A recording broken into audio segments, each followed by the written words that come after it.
Welcome back, folks, to the 757 Soccer Chat. I am with David Gerson. He is a grassroots referee in Georgia, and he runs the account on Instagram, refsneedlovetoo. And I've been following his account for a good while since we started 757 Soccer Chat. He is somebody that I have grown to extremely admire on the referee side of the world. And everyone on the chat knows how I feel about referees. I love them. I've been a referee. I was a referee. I will always be a referee at heart. So, because of that, and because of you all, I wanted to bring him in, kickstart our 2025 high school season, kick it off right so that you guys go into a great mindset and have a little bit more love for referees in the future. David, welcome to the 757 Soccer Chat. James, it's a pleasure. So glad to be here. Awesome. So kind of if you want to tell the folks who you are and kind of what you do with both soccer as a whole in Georgia, and then what you do with Refs Need Love Too on the Instagram account.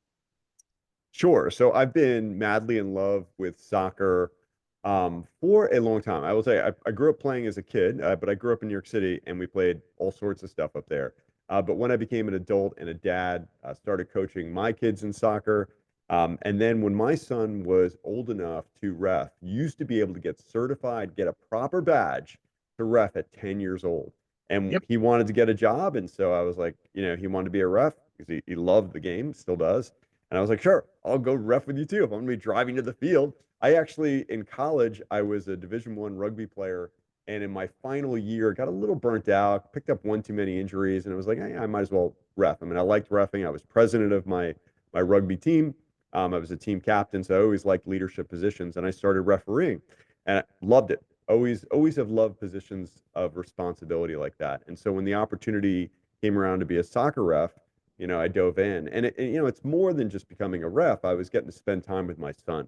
My son and I, through his first 7 years of refereeing, we probably ref about 500 or 600 matches together.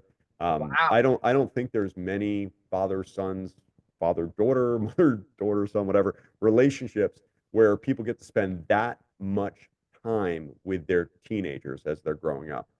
Getting ready for games, driving to games, working games together, in the middle of games, after games, home from games, talking about laws of the game, talking about plays every single night. But it used to drive my wife insane. We'd be at the dinner table. She's like, stop talking about it.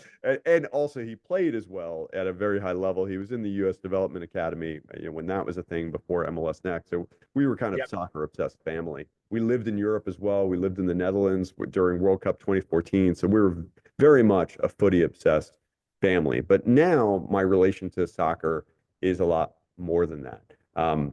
Yes, I'm still a referee. Yes, I'm a referee mentor, but I've also, gotten really passionate about educating people on the laws of the game, humanizing the referee to people who may not be referees all around the world. And I wound up starting the Refs Need Love Too channel, and it has just grown beyond my wildest dreams.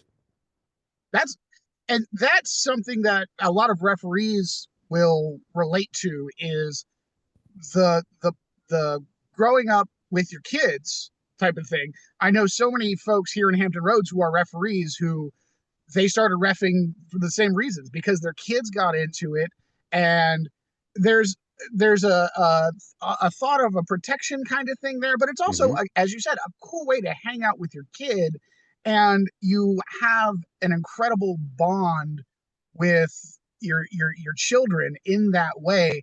I know specifically my assigner for years, her husband and her kids were they all ref together, and often it was those three as a crew, just a whole weekend of just matches back to back to back to back to back. It's fantastic. I love that.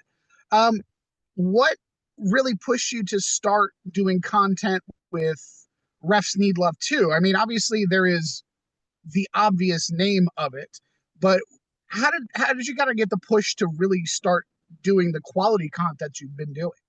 Uh, well, quality, it's in the eye of the beholder. 'Cause I'm gonna I tell you, I started, just putting up crap. I mean, honestly, I kid you not, it was a night in October 2021, and my wife she needed a Halloween costume. Kid you not. She does some like movie extra filming down here in Georgia, and she needed a non-branded Halloween costume. So you could be like a nurse, you could be, I guess, Yeah. like a couple different things, but it's kind of hard to come up with that. And so I was like, oh, you can wear my referee uniform, just don't wear the badge. And so she Yep. puts it on, and she's in my bathroom. She's doing these flag signals, and like we were just joking around. I was like, "Show me offside, show me substitution, show me throw." And I was videoing her, and it was funny. And at that time, my kids were on TikTok, and my eldest son and my daughter were on TikTok. And I had never posted on TikTok before. I had watched a little bit, and I was like, it was kind of still newish, if you will, around that Sure. time. And so my kids were into it, and I was like, oh, I think this video might make a funny TikTok. I think it's funny. And so I posted it. I created the channel, Refs Need Love Too, like the name, 'cause I thought it was funny, with her doing it. And I posted it, and it went viral. Like literally within, 2 hours, it had like 5,000 views. We wake up the next day, and it had 500,000 views. And I was like, Wow. oh, wow, people like this stuff. I'm gonna do more of it. And so I literally the first like 2, 3 weeks was like a combination of, here's how to get certified as a rep, but also just like the things I wish I could say back to players and coaches that I can't actually say. And so it Yep. was like, comebacks and like witty retorts and like, funny jokes, like funny things, like making fun of parents and the stupid stuff that they say. And that was literally my game plan. It was just, oh, it's going to be funny, whatever. It didn't Sure. do as well as the first video. Nothing does. And then about, I don't know, 3 weeks in, someone messaged me and was like, hey, I was just racially abused. I don't know what to do. Do you Oh, wow. have any advice? And so all of a sudden it went from being, hey, this is a joke to, there's all these refs out there who have no one to talk to, especially Mhm. teenagers. They can't talk to their friends. Their friends aren't referees. They can't talk to their parents because if they told their parents would say, well, you're never going back. Okay. They don't have any other adult referee friends, that they can call. I mean, you're 13, 14, 15, 16 years old. You feel really alone. And now there's this person who's also a referee who I can just DM, I can send him a message and he responds. I respond to every single comment, every single message I get to this day. Yeah. And, I was able to like kind of counsel him and I did a video. Okay, first off, it's not okay. Okay, here's what I would do. Here's what you need to tell. This is, how to think about that. This is why this happens. And so it started to become like a community, Mhm. of referees, offering support, explaining laws of the game, explaining some of these difficult situations. And it has just absolutely mushroomed from there. And of course, because the soccer community is a genuine community, um, it's almost natural that referees would have their own enclave. I mean, I'm sure you've been at a million facilities where there's a group of players, there's a couple of coaches, and then there's an under a gazebo of referees just all hanging out together. And if a player or a coach even dares go anywhere near that group, everybody's head just kind of goes, "What do you want?" Well, I mean, there's good reason for that. I mean, there's a reason why generally at most facilities they have a gathering place for referees for that exact reason that there's power in numbers and that you're not leaving Absolutely. someone alone because we have all heard the nightmare stories of coach or parent walking up to a referee post match and not just being mean or rude, but threatening and threatening physical violence or attacking a referee. So there are definitely reasons why we create that physical space to be able to get together at major facilities. But I'd say beyond the fields though, it's tough. Like it's the assigning apps that we use to get assigned to games, they don't make it easy to. There isn't really a community place there for you. Okay. Sometimes it can be hard, and especially if you're a teenager.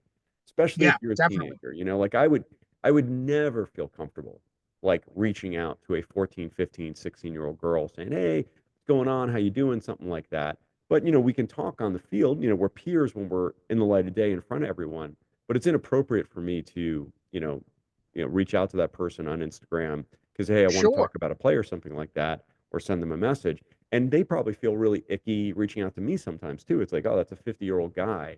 Should I Yep. be talking to them? Or, again, I'm a 16-year-old, boy, I'm talking to a 50-year-old man. Like, it can be hard to find community when you get off the field. So that's why these channels and the social media and And the space we've created creates kind of a safe space for people Yeah. to be able to have conversations with peers.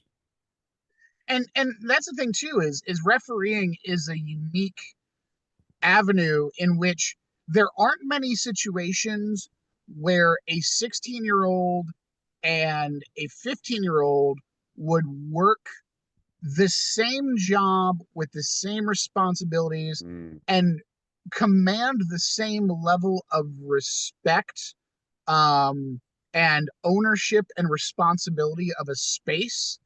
It's a very unique task, that asks a lot of the people involved. So having this kind of space is, it's one of the reasons I love your stuff, is because you are just a welcoming person and individual from my point of view.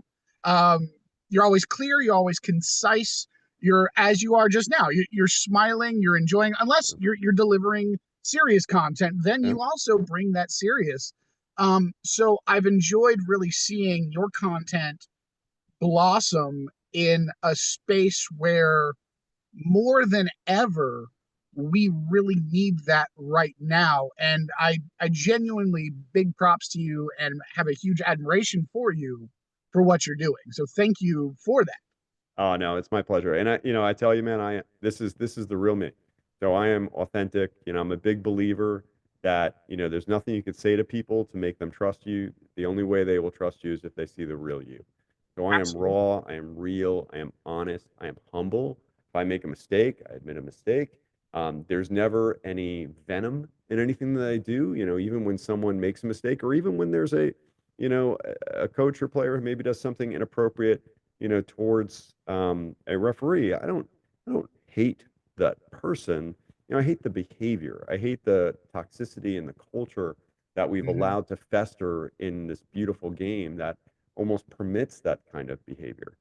So I try and stay upbeat and positive as much as possible. And really, honestly, the goal is to educate. I feel the more that people understand the thought process we go through as referees, they'll have more Absolutely. empathy, they'll have more patience, they'll have more understanding for why someone may make one call versus another call, and all of the things that they're going through, what we call the considerations, that help us interpret the laws of the game. There's a lot to it.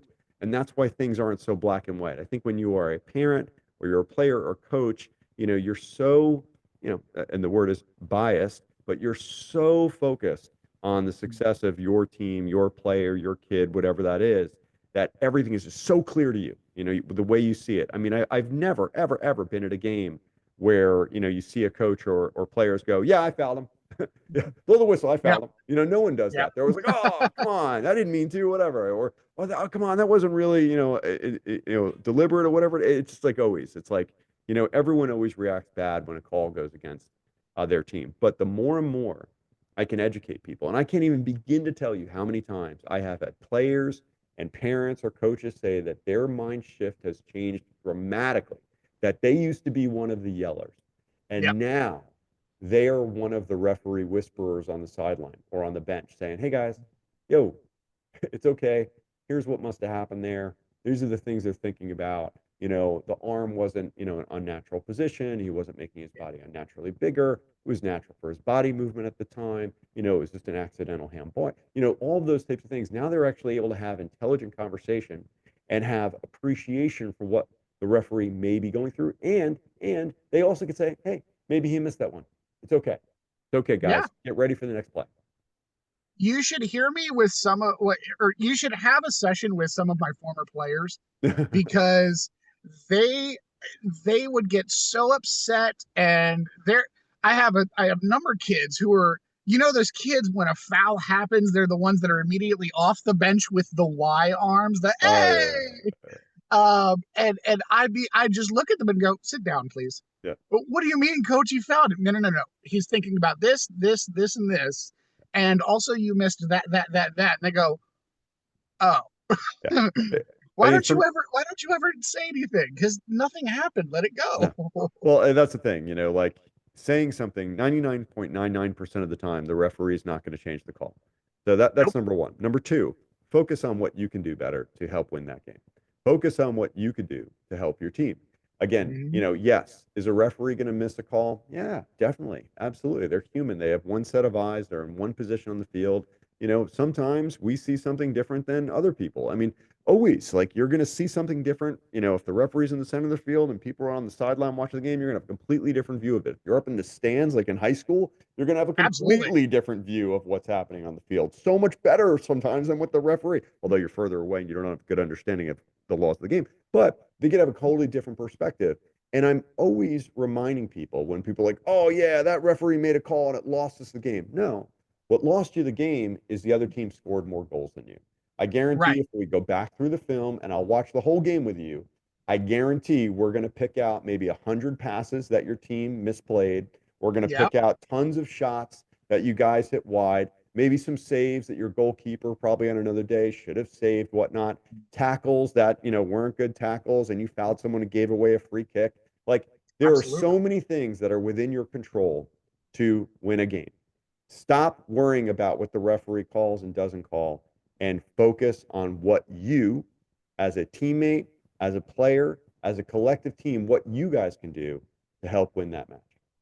And in that same breath, it's that action was 10 seconds of a match that's 80 minutes long. That's exactly What are right. we doing with the other 79 minutes and 50 That's right. seconds, kids? That's right. Shifting gears a little Yeah. bit, what are some things that you love about being a referee? Whether you've got, like, a couple favorite stories, or like, just, we've kind of touched on it, sharing the joy of refereeing with your son, or sharing it with other young people.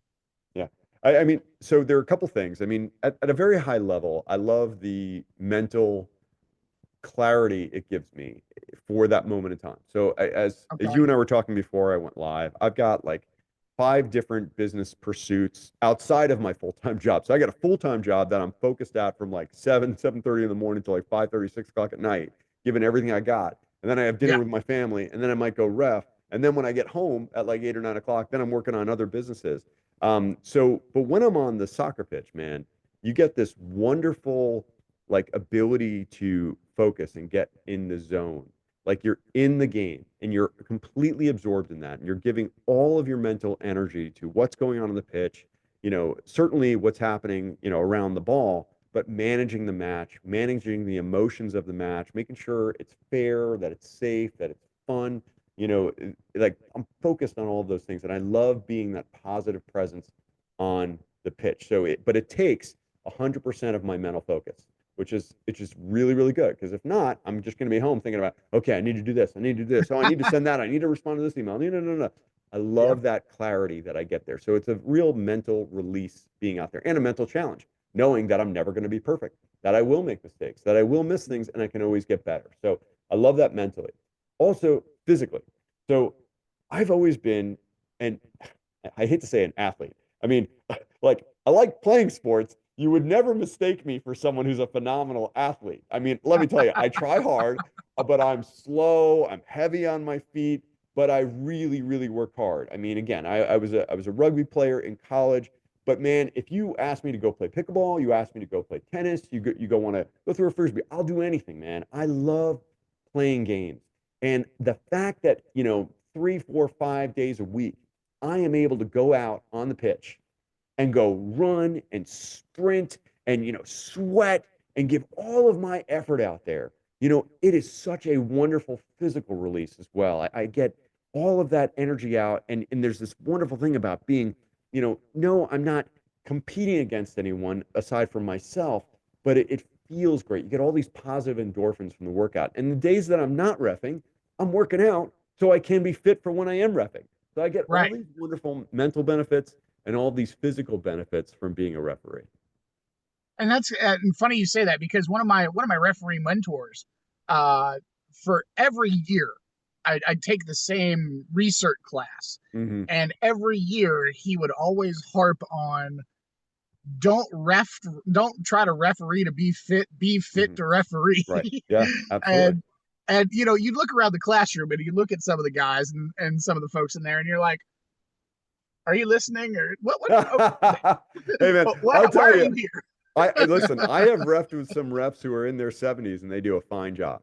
They might not uh be sprinting out there the way a 20-year-old would sprint, but anticipation of the play, Yeah. knowing where to go to be in the right position, getting those angles, great communication. You could be a great referee even if you're not that mobile. And also, there's a game for everyone. So maybe Sure. you can't be doing that U19, MLS Next, ECNL high level match anymore. But let me tell you, there are middle school games that need refs. There are U10 Absolutely. games that are some of the most challenging environments you will ever find that need refs. Like there's a Yes. game for everyone. If you want to stay involved and you want to stay moving, and that's the key, staying moving, you know, become a referee. It'll keep you there. I would say if I can just say one last thing about what I love being a ref. I love being, now through this channel, being an ambassador for referees everywhere, like a positive ambassador. And Oh I yeah. feel like because I think I'm a pretty good ref, at least that's what they tell me out there, that I'm providing a valued service to the community. Like people, it is so nice to go out there and know that I'm doing a good job. Even if I might make mistakes, I make mistakes. Everyone makes mistakes. But I had a coach say to me last year, and they summed it up so well. He's like, when you are my referee, I can focus on being a coach. I don't have to worry about you being a ref. Yes. Yes. It's like, I'm telling you, man, it is the greatest thing because they know I'm going to call fouls. They know I'm going to explain myself when I call fouls. They know I'm going to work my ass off out there. They know they've got a ref who cares. Like that is me. And it makes it so much easier for them to just focus on being a coach. It's wonderful. How much, and this is kind of just going off on what you're just talking about there. How much since you started making content, how Mhm. much more grace have you gotten in that sense from coaches and players? Because I'm sure Yeah. you feel a vibe shift Yeah. before you made content versus now people recognize you in your Yeah. community. Yeah, no. So I definitely, I mean, okay, let's all open. I think it's something that like I have to accept that I have achieved a certain amount of celebrity status in the soccer community. So Yeah. there's never a soccer field that I can step onto now where some player, coach, or spectator doesn't know who I am. But, Hmm. but that raises the level of expectation, right? Absolutely. Like if I make a mistake, let me tell you, I'm gonna get some grief about it. Oh yeah. I will say, that's I'm really humble like that. I actually had this past Friday night, and I posted a video about it as well because You that's the thing. did. I If saw I it. if I make a I mistake, reposted it. I share it with everyone. Yep. Everyone. I always want people to know if I made a mistake, I'm going to call myself out for it. But and like at halftime, whatnot, the coach was like, "How'd you miss that one?" I was like, "I don't know, man. I was focused on this, blah, blah, blah." Whatever." It's like, yeah. So do I get grace? I'm not sure if they let me slide on it. But they just, my style and the way I referee is, really kind of positive and open. I work so hard to build rapport with the coaches before I step on the field so that when there is possibly a snafu, when there is something that might have gone wrong, I can, calmly have a conversation with them. Hey, coach, here's what I saw here. This is what I saw. If there's someone down injured, here's what I saw. This is what we're going to go with as a decision.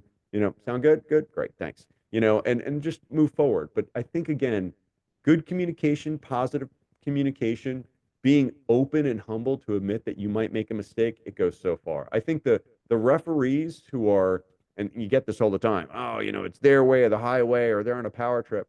Like that doesn't help, man. Yes. Do you need to be confident when you're making a decision? Absolutely. Absolutely. You got to sell that call. But if you are so confident to the point that you come off as cocky and standoffish and Mhm. unapproachable, oh man, that's not Yeah. helpful at all. And we've all, especially in the referee community, Mm, we know who those refs are and we've seen those refs in action and we've probably worked matches with them as an AR1 or mm. AR2 when we're just looking at them and going, please stop doing that. Help yourself, help me. And then you got to talk to the, God forbid you're on AR1 and you've got to talk to the coaches. Yeah. And what's he calling? What's he doing? I don't know, coach. Yeah, no, I know it's painful. I mean, I feel like again, they're probably aging out at this time. I'm not sure, but it's Yeah, they will not do well long term. I mean, again, if you any of the mentoring that we go through and how Hmm. we coach referees and any of the feedback I give to referees is again, being, you know, open, willing to listen at times as well. Not every time. I mean, I can't have a discussion about every call I make, certainly, but Right. things that might be confusing, do a little proactive communication as to what might have happened. Something that happened really, really far on the other side of the field and people are confused, do a little communication. I always try, like when I'm communicating with the players, I try and communicate loud enough and clear enough so that the coaches and the spectators hear what I'm saying. That way, Yep. everyone is on the same page. I find that most of the dissent or most of the noise that happens around a soccer field is because people just don't understand the call. They just don't understand the call. Yeah, definitely. It's kind of it's one of those things is if you're clear, concise, and if you talk, a lot of referees being positively assertive, Hmm.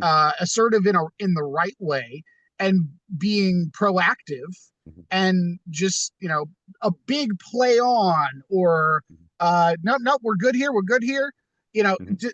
the kind of things that the good referees do to make sure that the players understand they're watching, they're paying attention, they're focused on the action, and they have a control of the situation, um, kind of as they're moving forward. And I really enjoy you with the content that you put out as well. You get into all of those topics. You get into the nooks and crannies of what good refereeing looks, Hmm. sounds, and acts like. And Yeah. again, just kudos for that. Thank Um, so I posted a video a couple days ago. It's a repost, and I believe it's a part of the U.S. Soccer Initiative, and I you. believe Hmm. you worked on that. Yeah. If you want to talk a little bit about that Sure. and kind of give some gravitas to that. Yeah, sure. So I was honored to be selected as well, hired as a subject matter expert to work with U.S. Soccer on the launch of the new referee abuse policy. It's a national policy sent out by U.S. Soccer. It covers all of essentially the U.S. soccer sanctioned youth soccer in America. So the ECNLs, the EDPs, the MLS Next, the U.S. Youth Soccer National Leagues, any girls academy, all that stuff that falls under that umbrella. It does not cover high school. So high Okay. school has a different rule book through NFHS. NCAA has their own rule book as well. But Right. everything else, club soccer, if you will, a recreational soccer for youth and academy or amateur, is covered under this policy. And I was hired to help make content to make the policy consumable. Because there's been a policy forever, but no one knew it existed. It's some dry, wordy PDF document that's like 30 Nobody's reading it. pages. No one's ever read it. And so we took that and we turned it into these beautiful illustrations, this really powerful video, website, PowerPoints, email campaigns, like templates, everything so that everyone across the country could learn about this policy and truly understand what is referee abuse, whether it's verbal abuse or it's physical abuse, and all of the different levels of it. So some things are, more minor, yelling across the field at a referee, hey ref, you suck, really loud and provocative, Yeah. public across the field. That's a red card offense. That's Yep. unacceptable. It's not dissent. It's a personal attack on someone. It's been done publicly. It's designed to provoke. I'm sorry, your day is done. Well, that is a Right. two-game, suspension at a minimum. That's the policy. And if you do that against a minor, well, that punishment gets tripled. That's a 6-game suspension. So Okay. the punishments are much more severe now, and they go up from there. They go through things as using like, ethnic slurs or something of that nature. We talk about, minor physical touching, like grabbing a ref by the shirt or poking them in the chest, all the way up to striking or kicking a referee or throwing a ball and hitting them or something like that. But everything is outlined very, very clearly. I do want to give some credit. It wasn't just me who worked on all those assets. One of my very best friends, this gentleman, John Petrie, and his wife, Stevie, run an agency called Fuel BMC, and they do specifically sports marketing for big NFL teams and basketball teams and all that kind of stuff. And so Okay. I worked with them to help create the content and assets. My job was to be the subject matter expert, to act out all the scenes, like take the pictures of, in my basement of what the scene should look like, to write the copy, Yeah. write the script, work on the PowerPoint, make sure everything makes sense. And it's really exciting. And so that now has been viewed millions of times Yep. across the country over the last month or so. It's been sent out to every state referee association, every single club, president, administrator, every assigner, everywhere. Every referee should have seen this now, and every coach should have seen it by now. So there's no excuse that people don't know about it. And again, the content is so easy to watch. It's so quick. It's beautiful, but it's powerful. And I'm Yeah. really proud that I've had the opportunity to work on it. And again, just one last thing, all the credit to Carrie Seitz, our VP of refereeing for U.S. Soccer, who fought for the funding to make it happen, who was the spearheading this initiative, but also got the funding to make sure that we could create content that made it easy to consume. How does that feel? Getting that, oh, I don't know, either phone call or email, and it's, official U.S. Soccer on the phone. Hey, we want you to be the guy to do the thing for, oh, everybody. Yeah, it's pretty darn cool. I will tell you, my son, who's 20 years old now and a mechanical engineer or student of mechanical engineering at Clemson, he referees up there in South Carolina now. And Yeah. when he, I shared it with my family before it came out live, but when he got the email that went out to every single referee in South Carolina, when he saw U.S. Soccer send it out from their own channels, they actually emailed it out today, but they put it across all of their social channels a few weeks ago. Yeah, it's I could just say it feels pretty wonderful. It feels like we're making an impact. I mean, I know I get messages. I'm not kidding. I get 20, 30 messages every single day, and there are a couple of them really sending me these very warm messages about how appreciative everyone is. But it is a thing, man. When you see that you're the person that U.S. Soccer is trusting to work on that, it's pretty freaking cool. I'll say that. That's, I believe it. And I, it, having watched your content for as long as I have, and then when that popped up the first time I saw it on my screen, I went, wait a minute. I know that guy. I know that voice. Like, what's going on here? And then it started hitting me, and I was like, oh, he done good.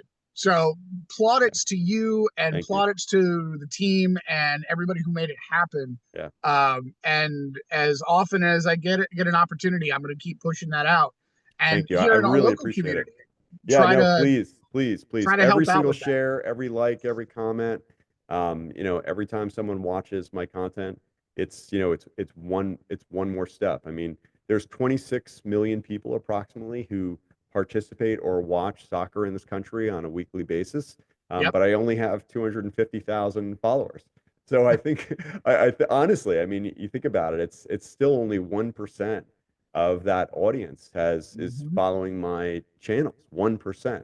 Now, obviously, more people see the videos, so they're just not necessarily following, and my videos get watched a couple million times a week. But I feel like until I think this message is so important, this education is so important that we all, kind of come together, that we're on the same bus. We might have different seats on the bus, but we're all on the same bus, Absolutely. and we'll get to our destination, if we work together. That's awesome. And so, kind of moving forward from that, Sure. um, we want our young folks, And I'm just especially. going to let you know, I've got about 5 more minutes, maybe about six before I need to start running soon.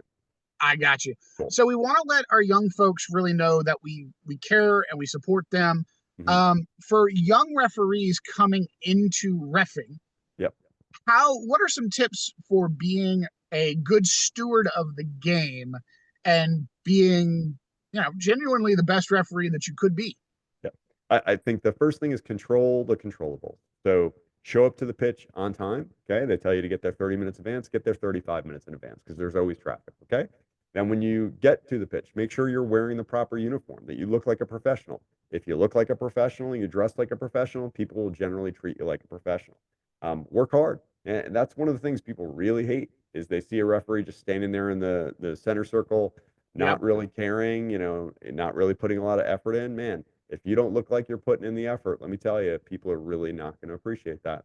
And then I would tell people to, have fun, give it your best. You're not going to be perfect. No one's perfect for the first time they do anything. Professional referees make mistakes, and it's their full-time job, and they've been doing it for 20 something years. Don't expect you're going to be perfect. And the last thing I would say is, watch the referee abuse policy videos, start to learn the difference between just atmosphere, sounds of Yep. the game. Oh man, whatever, like that's normal in a competitive match. Like we're expecting that people are going to be excited when things go well, and they might be, disappointed when things don't go well. But Correct. if someone says something to you that is dissent, okay, meaning like, come on, really, or they're taking steps towards you, or they're very consistently disagreeing with your calls, well, that's dissent, and that deserves a yellow card, a warning. If they continue on, well, that's a red card. It's send off. If they say anything, nasty to you, they say profane things to you, especially at a youth sporting event or something like that. They Yep. throw drop an F bomb in your direction. That's unacceptable. It's not okay. You don't have to Indeed. deal with that. No one should have to deal with that. So please, find yourself a mentor, someone that you could work with, that you could watch and see how they handle these types of things, someone who could be on the sideline for you when you're in the center for the first couple matches, really to give you feedback and help you get on your path. But again, control the controllables, show up looking the part, make sure you give 110% effort, and then, make sure you've got a good mentor and also understand, what is acceptable, what's not acceptable out there from a dissent standpoint. So you don't have to be, on the receiving end of some nasty, you know, comments coming your way and knowing how to deal with that. That's the advice I would give. Good stuff. All right, five-a-side lightning round Let's go. to wrap us up. All right, Yes. what are your favorite club teams, both U.S. and abroad? So I was cursed. I lived in Europe, and during the 2012, 2013, the first Premier League game I went to was Manchester United. So I've been a Man U fan for 10 years, and they have sucked ever since I pledged my allegiance. So it's So been it a painful one. Oh, so it's there you your fault. go. Yeah, yeah. Hey, Welcome to my world. Welcome to my world. And then home, Atlanta United. Internationally, because we lived in the Netherlands, we support the Dutch national team and the U.S. national team. okay. Referee position that you prefer? Would you want to be AR1, a center referee, or I'll even throw in, would you want to be the fourth referee? I would never want to be the fourth official. They all they get is abuse. They don't get paid nearly as much, and they just get abuse. Awful. Don't want to be the fourth. I would rather be the person in the middle every single Okay. time. I mean, Uh, listen, I love running a line and especially getting to watch, great referee work. It's fantastic, but I'd much rather be the person with the whistle. okay. What for you is more difficult to referee? High school match or a like an ECNL or an MLS next match? I think high school's a breeze compared to that stuff. I just have to Oh, be honest. Like the expectations on the players and those MLS next, ECNL, just there's so much intensity. They're training so hard. Their parents are paying $10,000 a year to have these kids in these programs. Like everyone thinks they're going D1. Very few of them really are. But right. there's just so much built up tension in those matches. High school, I find the kids to be wonderful, the coaches to be wonderful in general. I love doing high school. I will do a high school match any day. I'll do an MLS next match any day.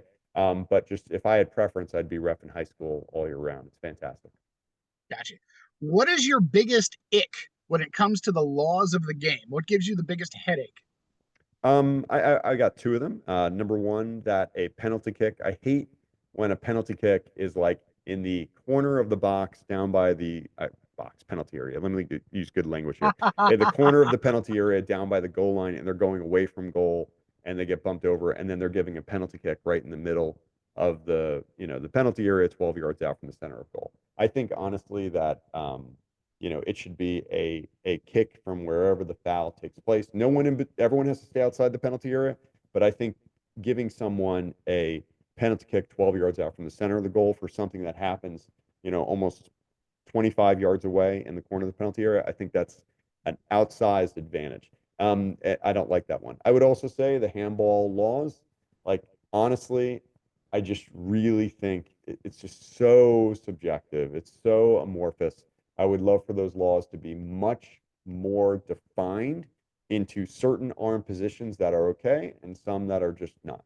Like again, if your arms are down within, like almost do like the Da Vinci, thing. Oh yeah, yeah, yeah. Do like the Absolutely. arms down here and below. Great, no problem. If your arms are up here and above, handle. Just make it simple for me in terms of positioning. I'd much rather that.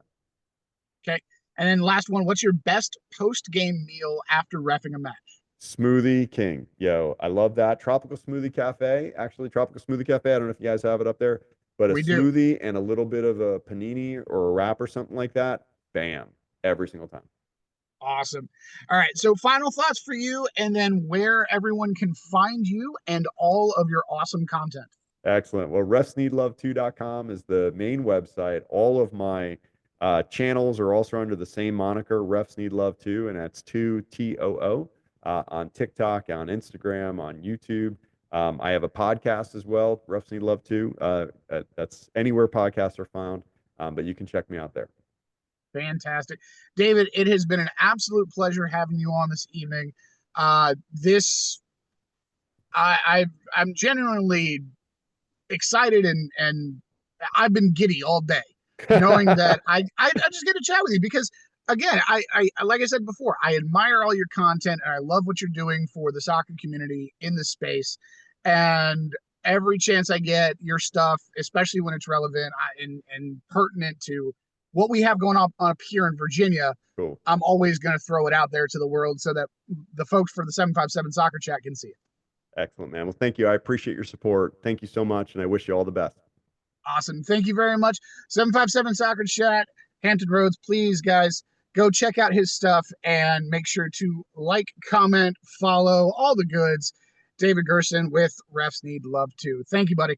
All right, James. I'll talk to you soon, man. Take care. Bye. Take care. Bye bye.